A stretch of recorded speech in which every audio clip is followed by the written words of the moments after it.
that the brain allocates so much precious space to the region responsible for craving and desire provides further evidence of the crucial role these processes play. Desire is the engine that drives behavior.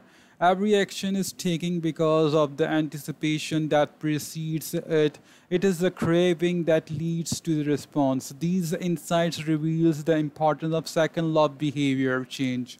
We need to make our habits attractive because it is the expectations of a rewarding experience that motivates us to act in the first place. This is where a strategy known as temptation bundling comes into play. How to use temptation bundling to make your habits more attractive. Roman Barn, an electrical engineering student in Dublin, Ireland, enjoyed watching Netflix, but he also knew that he should exercise more often than he did. Putting his engineering skills to use, Barn hacked this stationary bike and connected to it his laptop and television. Then he wrote a computer program that would allow Netflix to run only if he was cycling at a certain speed. If he slowed down for too long, whatever show he was watching would pause until he started paddling again. He was, in the words of an fan, eliminating obesity one Netflix being at a time. He was also employing temptation bundling to make his exercise habit more attractive. Temptation bundling works for linking an action you want to do with an action you need to do. In Bond's case, he handled watching Netflix, the thing he wanted to do, with riding his stationary bike, the thing he needed to do. Businesses are masters at temptation bundling. For instance, when the American Broadcasting Company, more commonly known as ABC, launched its first night television lineup for the 2014-2015 season, they promoted temptation bundling on a massive scale. Every Thursday, the company would air three shows created by screenwriters Shonda Rhimes, Grey Anthony, Scandal, and How to Get Away with Murder. They branded it as TGIT on ABC. TGIT stands for Thank God It's Thursday. In addition to promoting the show, ABC encouraged viewers to make popcorn, drinks, red wine, and enjoy the evening. Andrew Kubitz, head of scheduling for ABC, described the idea behind the campaign. We see Thursday night as a viewership opportunity with either couples or women by themselves who want to sit down and escape and have fun and drink their red wines and have some popcorn. The brilliance of this strategy is that ABC was associating the thing they needed viewers to do, watch their shows, with activities their viewers already wanted to do: relax, drink wine, and eat popcorn. Over time, people began to connect watching ABC with feeling relaxed and entertained. If you drink red wine and eat popcorn at 8 p.m. every Thursday, then eventually 8 p.m. on Thursday means relaxation and entertainment. The reward gets associated with the cue, and the habit of the turning on the television becomes more attractive.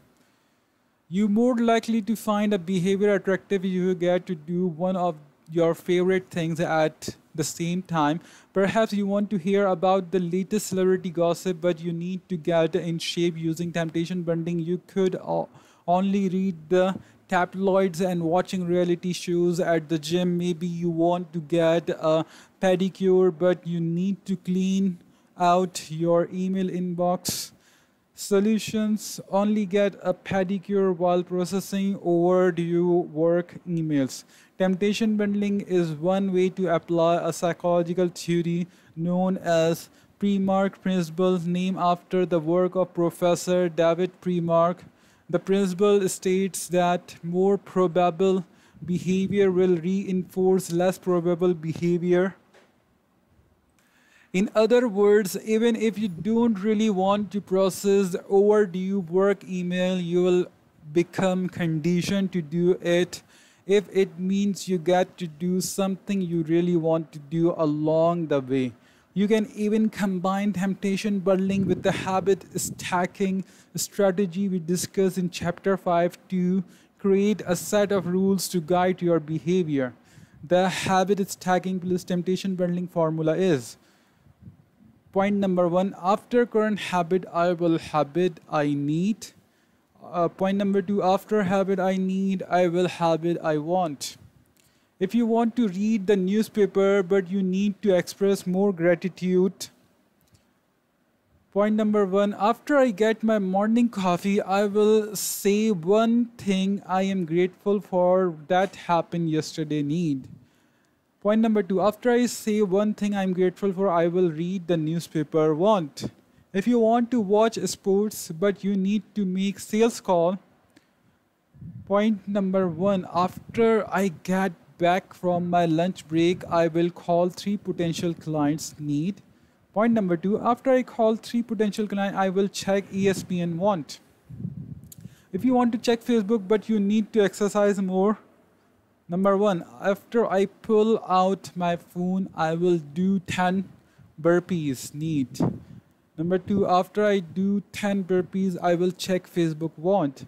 The hope is that eventually you'll look forward to calling 3 clients or doing 10 burpees because it means you get to read the latest sports news or check Facebook. Doing the things you need to do means you get to do the things you want to do. We begin this chapter by discussing supernormal stimuli, which are heightened versions of reality that increase our desire to take action. Temptation bundling is one way to create a heightened version of any habit by connecting it with something you already want. Enduring a truly irresistible habit is a hard task. But this simple strategy can be employed to make nearly any habit more attractive than it would be otherwise. Chapter summary. The second law of behavior change is make it attractive.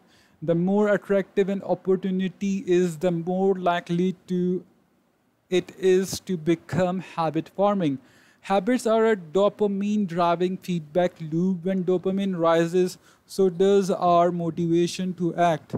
It is the anticipation of a reward, not the fulfillment of it, that gets us to take action. The greater the anticipation, the greater the dopamine spike. Temptation bundling is one way to make your habit more attractive. The strategy is to pair an action you want to do with an action you need to do. The role of family and friends in shaping your habit. In 1965, a Hungarian man named Laszlo Pulgar wrote a series of strange letters to a woman named Clara. Laszlo was a firm believer in hard work. In fact, it was all he believed in. He completely rejected the idea of innate talent. He claimed with that deliberate practice and the development of good habits, a child could become a genius in any field. His mantra was, a genius is not born, but is educated and trained. Laszlo believed in this idea so strongly that he wanted to test it with his own children. And he was written to Clara because he needed a wife willing to jump on board. Clara was a teacher, and although she may not have been as adamant as Laszlo, she also believed that with proper instruction anyone could advance their skill. Laszlo decided chess would be a suitable field for the experiment, and he laid out a plan to raise his children to become chess prodigies. The kids would be homeschooled, a rarity in Hungary at the time. The house would be filled with chess books and pictures of famous chess players. The children would play against each other constantly and compete in the best tournament they could find. The family would keep a meticulous file system of the tournament history of every competitor the children faced. Their life would be decided dedicated to chess. Laszlo successfully courted Clara, and within a few years, the Pulgars were parents to three young girls, Susan, Sophia, and Judith. Susan, the oldest, began playing chess when she was 4 years old. Within 6 months, she was defeating adults. Sophia, the middle child, did even better. By 14, she was a world champion, and a few years later, she became a grandmaster. Judith, the youngest, was the best of all. By age 5, she could beat her father. At 12, she was the youngest player ever listed among the top 100 chess players in the world. At 15 years and 4 months old, she became the youngest grandmaster of all time, younger than Bobby Fischer, the previous record holder. For 27 years, she was the number one ranked female chess player in the world.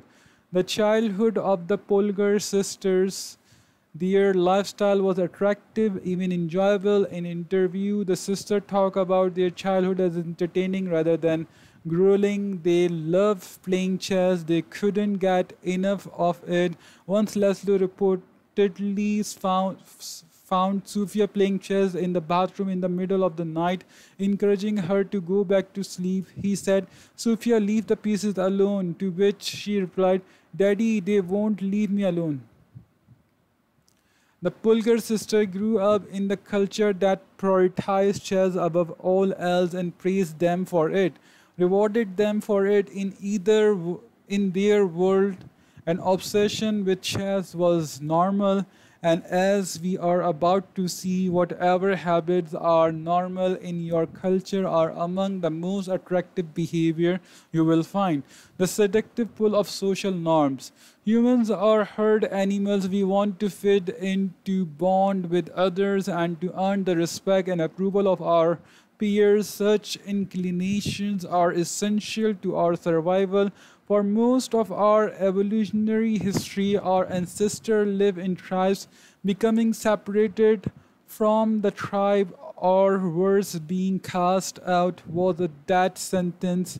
The lone wolf dies, but the pack survive. Meanwhile, those who collaborated and bonded with others enjoyed increased safety, mating opportunities, and access to resources. As Charles Darwin noted, in the long history of humankind, those who learn to calibrate and improvise most effectively have prevailed. As a result, one of the deepest human desires is to belong, and this ancient preference exerts a powerful influence on our modern behavior. We don't choose our earliest habit, we imitate them. We follow the script handed down by our friends and family, our church or school, our local community, and society at large. Each of these cultures and groups comes with its own set of expectations and standards. When and whether to get married, how many children to have, which holiday to celebrate, how much money to spend on your children's birthday party. In many ways, these social norms are the invisible rules that guide your behavior each day. You're always keeping them in mind, even if they are in at the not top of your mind. Often you follow the habit of your culture without thinking, without questioning, and sometimes without remembering. As the French philosopher Michel de Montaigne wrote, the custom and practices of life in society swept us along. Most of the time, going along with the group does not feel like a burden. Everyone wants to belong. If you grow up in a family that rewards you for your chess skills, playing chess will seems like a very attractive thing to do. If you work in a job where everyone wears expensive suits, then you will be inclined to splurge on one as well. If all of your friends are sharing an inside jokes or using a new phrase, you'll want to do it too. So they know that you get it. Behaviors are attractive when they help us fit in. We imitate the habit of the groups in particular. The close point number one, the close, number two, the many, number three, the powerful. Each group offers an opportunity to leverage the second law of behavior change and make our habits more attractive. Number one, imitating the clues.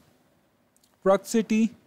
Proximity has a powerful effect on our behavior. This is a true of the physical environment as we discussed in chapter 6, but it is also true of the social environment.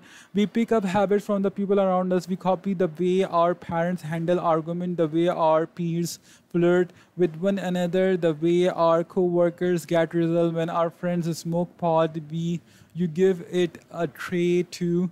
When your wife has a habit of double checking that the door is locked before going to bed, you pick up as well. I find that I often imitate the behavior of those around me without realizing it. In conversation, I'll automatically assume the body posture of other person. In college, I begin to talk like my roommates. When traveling to other countries, I unconsciously imitate the local accent despite reminding myself to stop. As a general rule, the closer we are to someone, the more likely we are to imitate some of their habit. One groundbreaking study tracked 12,000 people for 42 years and found that a person chance of becoming obese increased by 57% if he or she had a friend who became obese. It works the other way too. Another study found that if one person in a relationship lost weight, the other partner would also slim down about one third of the time. Our friends and family provide sort of the invisible peer pressure that pull us in their direction. Of course, peer pressure is bad only if you are surrounded by bad influences. When astronaut Mike Massimino was a graduate student at MIT, he took a small robotics class. Of the 10 people in the class, 4 became astronaut. If your goal was to make it into space, then that room was about the best culture you could ask for. Similarly, one study found that the higher your best friend IQ at age 11 or 12, the higher your IQ would be at age 15. Even after controlling for natural level for intelligence, we soak up the qualities and practices of those around us.